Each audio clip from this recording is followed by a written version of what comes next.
Plus au nord, à 225 km de Paris, elle est surnommée la capitale des Flandres.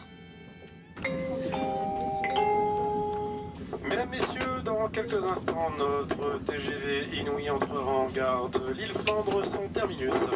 Aux dernières législatives, ce bastion socialiste a été pris d'assaut par deux nouvelles forces politiques, la France insoumise et la République en marche. Alors, on va aller mettre ça sur le trottoir opposé. Ce soir-là, la majorité a donc employé les grands moyens, un sénateur et deux députés.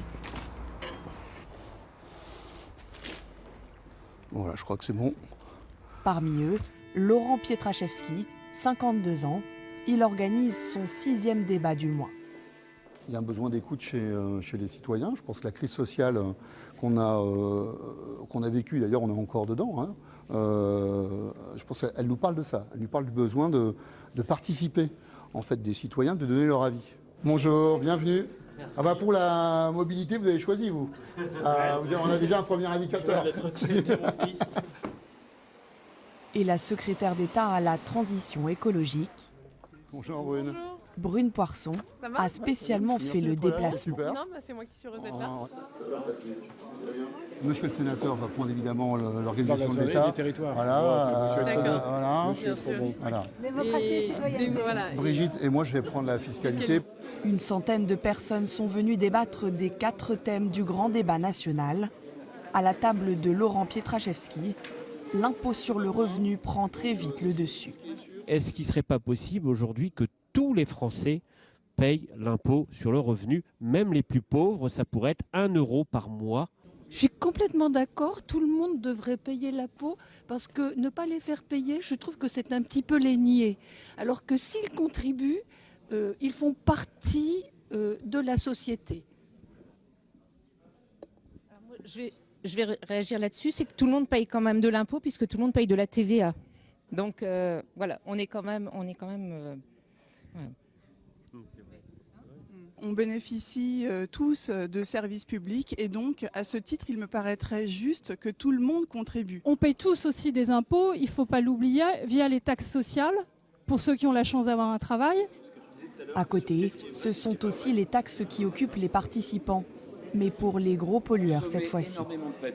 Est-ce que les petits gestes du quotidien, ça va suffire ? Enfin, les principaux pollueurs ne sont pas autour de la table.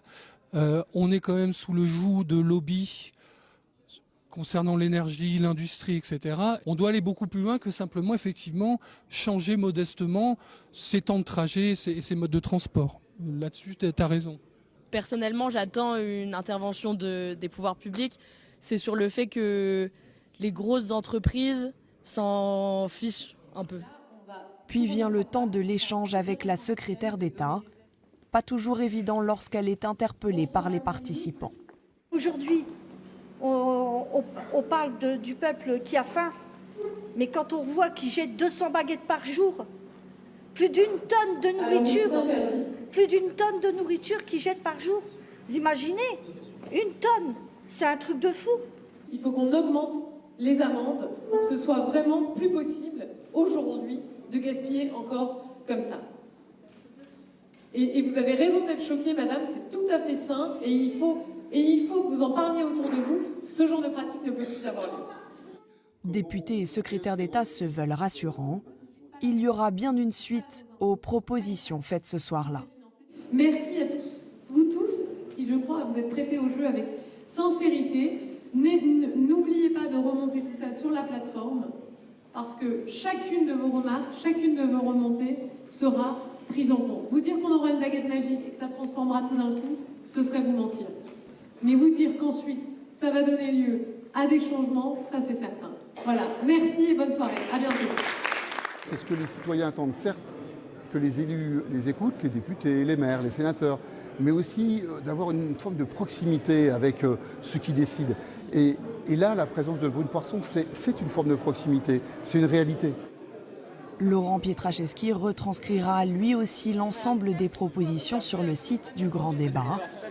Libre ensuite aux participants présents ce soir-là d'améliorer encore leur contenu sur la plateforme.